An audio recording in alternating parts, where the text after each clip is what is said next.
MLC స్వతంత్ర అభ్యర్థిగా పోటీ చేస్తున్నానని సంగంరెడ్డి సుందర్రాజు యాదవ్ అన్నారు. గత 9 ఏళ్లుగా విద్యారంగంలో ఉన్నానని, ఉపాధ్యాయుల సమస్యలపై స్పష్టమైన అవగాహన ఉందని తెలిపారు. తనకు ఒక్క అవకాశం ఇచ్చి గెలిపిస్తే ఉపాధ్యాయుల పక్షాన పోరాడతానని చెప్పారు. అభ్యర్థిగా టీచర్ ఎమ్మెల్సీ నామినేషన్ వేయడం జరిగింది. బీసీల పక్షాన, ఎస్సీ ఎస్టీల పక్షాన, మైనార్టీ పక్షాన అందరి అభ్యర్థిగా ఇవాళ టీచర్ ఎమ్మెల్సీ బరిలో ఉండబోతున్నా.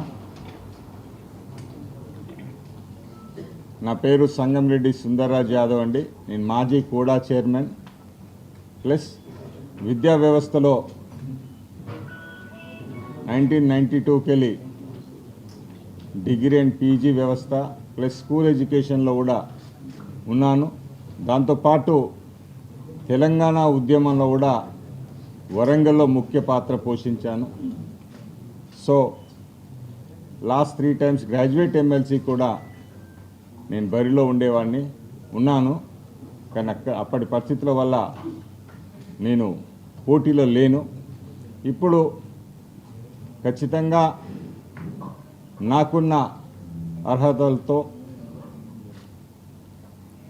టీచింగ్ కమ్యూనిటీకి, టీచింగ్ ఫెటర్నిటీకి సేవలు అందియాలని, ఎందుకంటే నేను స్కూల్ సెక్షన్లో, కాలేజ్, ఈవెన్ పీజీ వరకు కూడా, ఎందుకంటే ఇక్కడ సమస్యలు స్కూల్ సమస్యలు వేరే తీరుగుంటాయి, దాంట్లో మళ్ళీ జూనియర్ కాలేజ్కి వచ్చే సమస్యలు ఓ తీరుంటాయి, డిగ్రీ సమస్యలు ఓ తీరున్నాయి, యూనివర్సిటీ సమస్యలు ఓ తీరున్నాయి. ఇండిపెండెంట్ అభ్యర్థిగా టీచర్ ఎమ్మెల్సీ నామినేషన్ వేయడం జరిగింది.